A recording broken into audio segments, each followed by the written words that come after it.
Ashama harka fuunee kabajamtoota fi hordoftoota daawwattoota Bilisoo TV. Oduu qabannee dhiyaannee jirra. Kan isinitti himu ani Murteessaa Muhammadiin.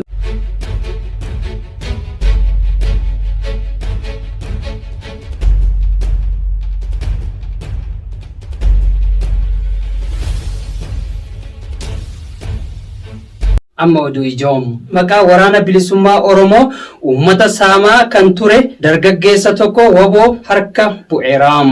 Bal'ina oduu kana akka itti aanutti ka isinii dhiyeessu urjii sabaa. Maqaa waraana bilisummaa Oromoo uummata saamaa kan ture dargaggeessi tokko waboo harka kennate. Bilisootiif Guraandhala 22 bara 2023 humnoonni nageenyaa humna bilxiginnaa ta'es hattuun garaagaraa gurmaa'uudhaanis ta'e namtokkeen maqaa waraana bilisummaa Oromootiin uummata doorsisuun saamaa turaniiru. Godina Arsii Bahaa Aanaa Martii keessatti dargaggeessi maqaa waraana bilisummaa Oromootiin uummata saamaa ture tokko qabamuun waan gochaa ture ifoomsee jira. Kadir Adam Galatuun jedhama kan jedhu dargaggeessi kun godina Arsii Bahaa Aanaa Martii ganda Dammaqaa Garjallii keessatti gocha saamicha uummataa irratti raawwataa turuu dubbatee jira. Ani waraana bilisummaa Oromooti jechuun saamicha qonnaan bulaa irratti gaggeessaa kan ture yoo ta'u badii qabdaa uummata tursii komataa jechuun oduu sobaa irratti qindeessee doorsisuun qarshii irraa guurrataa akka ture simee jira.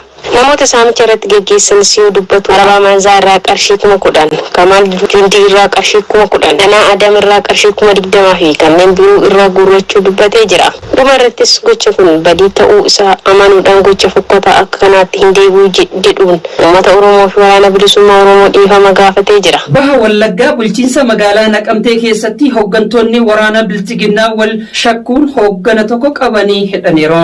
Bal'ina oduu kana akka itti aanutti murata. Guraandhala 22 bar 2023 murni keessoo isaa diigamaa jiru bilxiginnaan haleellaa waraana bilisummaa Oromoo irra gahuu fi miidhaa sirnichi qabu hubachuun keessaa kan badaniin cinaatti keessoon wal ajjeesuu hojii irraa wal ari'uu wal shakkuu fi hidhaan wal rakkisaa jiraachuun dhagahamee jira. Haala kanaanis hooggantoonni waraana bilxiginnaa godina Bahaa Wallaggaa bulchiinsa magaalaa Naqamtee keessa jiran wal shakkii gidduu isaanitti dhalate waraana gameessa isaanii Koloneel Taganyee Raggaasaa jedhamu qabanii hidhanii jiraachuun dhagahamee jira. Koloneel Taganyeen erga hidhameen torbaan lakkoofsisee jira. Hoogganaan waraana bilxiginnaa kun magaalaa Naqamtee irra ta'uun aanolee 5 Kiramuu, Gidaa, Ayyaanaa, Ebantuu, Horoo Limuu fi Gilaalaa hoogganaa ture. Hoogganni waraanaa gameessi kun viidiyoo 1991 keessaa akka ture kan dubbatan maddeen. Aanota 5 siif kenname keessaa waraana bilisummaa Oromoo baasuu dadhabdee fi waraana keenya waboo ficcisiiftee yeroo qoratamuu waraana bilisummaa Oromoo miseensi ani hoogganu qofa miti akka walii galatti dadhabne jechuun yaada dhiyeessanii mormii guddoo erga taasisan hidhaatti darbachuun baramee jira.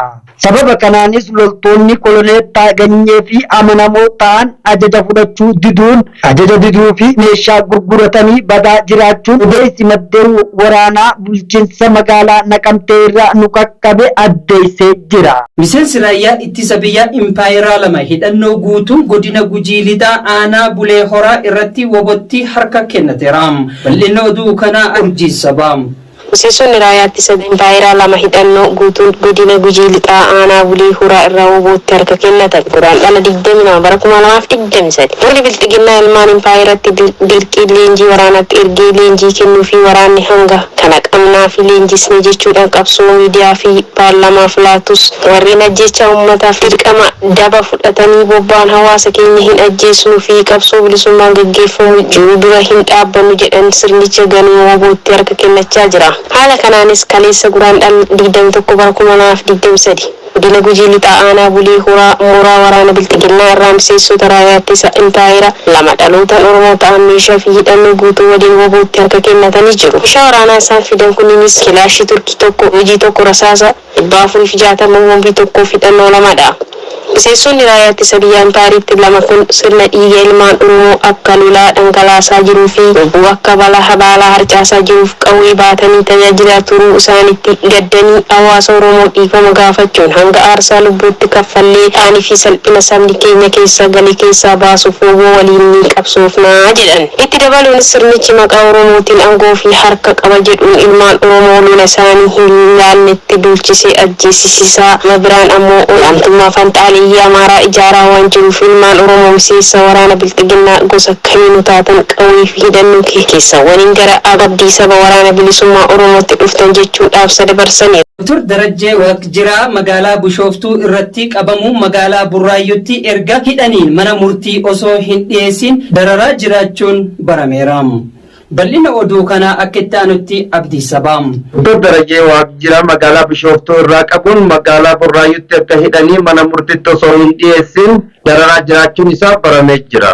Guraandhala 22/2023 murni bilxiginnaa daa'imman Oromoo hanga hayyoota Oromootti adamsee qabuun hidhatti galchee dararuun baramee jira. Har'as hojii abaaramaa kana itti fufuun hayyoota ogummaa isaanii hawaasa tajaajilaa hidhee dararaa jiraachuun baramee jira. Humni tikaa bilxiginnaa kun Dr. Darajjee gara magaalaa Burraayyuutti fidanii qajeelcha poolisii magaalichatti erga galchanii booda mana murtiif osoo hin dhiyeessin dararaa jiraachuun isaanii dhagahamee jira. Namni kun ogummaa isaa galii argatuun alatti hidhata kamuu kan hin qabne yoo ta'u waan Oromoo ta'eef waraana bilisummaa Oromootti shakkamee hidhamuu maddeen bilisootiitti himanii jiru.